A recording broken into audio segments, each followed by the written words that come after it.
Big Boy's neighborhood. 50 Cent is in the neighborhood. 50, man, where do I begin? I'm going to begin at the beginning.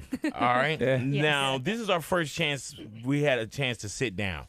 And I seen a lot going on with what I thought was a situation that you couldn't break down between 50 Cent and Mayweather. Yeah. This looked like a friendship that was going to last a lifetime.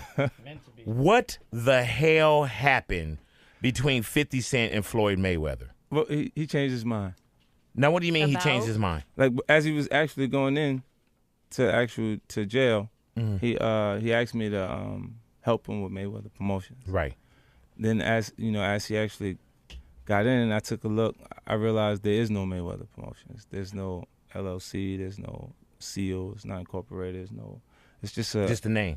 Yeah, that comes out people's mouths. Right. See, so technically, Floyd is a Golden Boy fighter. You see what I'm saying? He fights on every Golden Boy card. They do all the footwork on like every the negotiations and the imprint, the paperwork. They build the whole show. So when he says helping with Mayweather Promotions and it's not there, I go, okay, I know what he means. He wants me to get it together, put it together for him. So I do TMT Promotions. I get it all the way together. Sign the actual fighters. We had acquisition of Gamboa. It was like I had to negotiate a release. It was $1.2 million. Andre Durrell, IBF champion Billy Dip, WBA champion Celestino Calabero.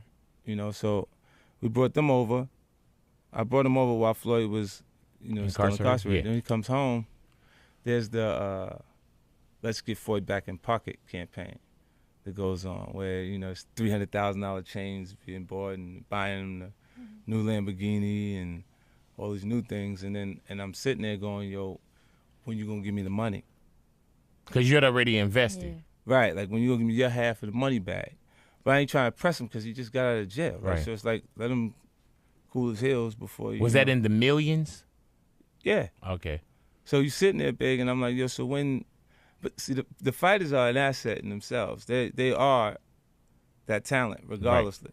Right. So I'm looking at him going, so there ain't no pressure there, but I'm saying, when is he going to say he wants to, to give me the other half of it? Why I got to ask you for it? Right. And then when he. Are we talking over $2 million? It's about that. Oh, okay. At that point, it was, invested in. All right. So look, he goes, when he finally does bring up the actual the situation, he acted like he didn't know anything. Like, I didn't tell y'all to do that. I didn't tell you to do that. Oh man. And I'm looking at him, and he looked in my face and he told me to do that. How did it get to where we started reading just the tweets? Because it seemed like that. Like, I would think that y'all could pick up the phone and say, "Hey, man, what's going down here," as opposed to I respect the shooter and fuck boys and you know what I'm saying. That's not Floyd. Floyd don't tweet. Wow. That's not him on Instagram. He got somebody next to him. See, everybody around him's codependent. Mm-hmm. So they're going to roll with what he says regardless. But do he tell them type this? He got to tell them to type this, though. Or you can't put me in the beef that you know what I'm saying? Like he's like, or like they'll tell him what to say. Like, as soon as you get confused, he's going to go, okay, fine. Just call out. Right. It gets confusing, and then he just goes, just call out. You feel what I'm saying? Like, because if any time,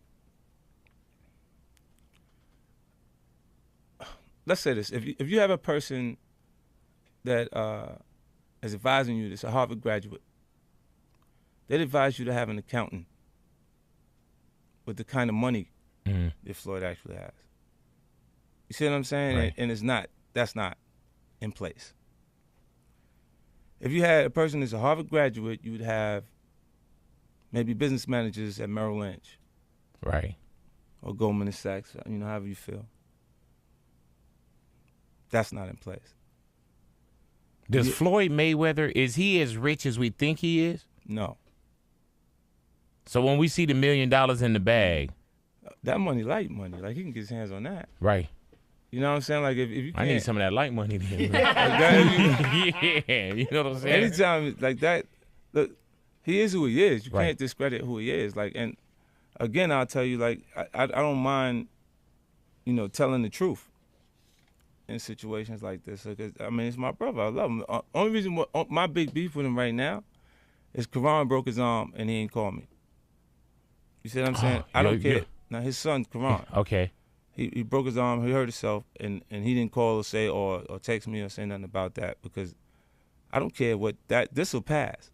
Like I didn't come to you saying I'm gonna be a boxing promoter. I want to be in the boxing. I want to do this and do that. Like I'm around it, and I do enjoy it. I love it from before I even met Floyd. You see what I'm saying? So it's entertaining and exciting for me, and I know I can do things that's innovative with the actual sport because music has shifted into an area where you have to be conscious of brand extension. Right.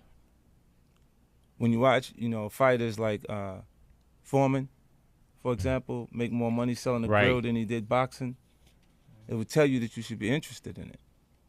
And they're looking, and the fighters are going, well, you doing exactly what we supposed to be doing, so how you do it? And the part where I stay closer to health than the actual music lifestyle, meaning right. Street King energy instead of Ciroc. Right. That choice, or vitamin water instead of that. It's just staying more on the health side because in my concept, I thought the things that I was doing as an artist, my creative choices, my writing choices, were going to be more aggressive. 50, you came back out on Twitter and said that you guys were just playing. Were you guys just playing all those days and wasting my time, or? No. Right.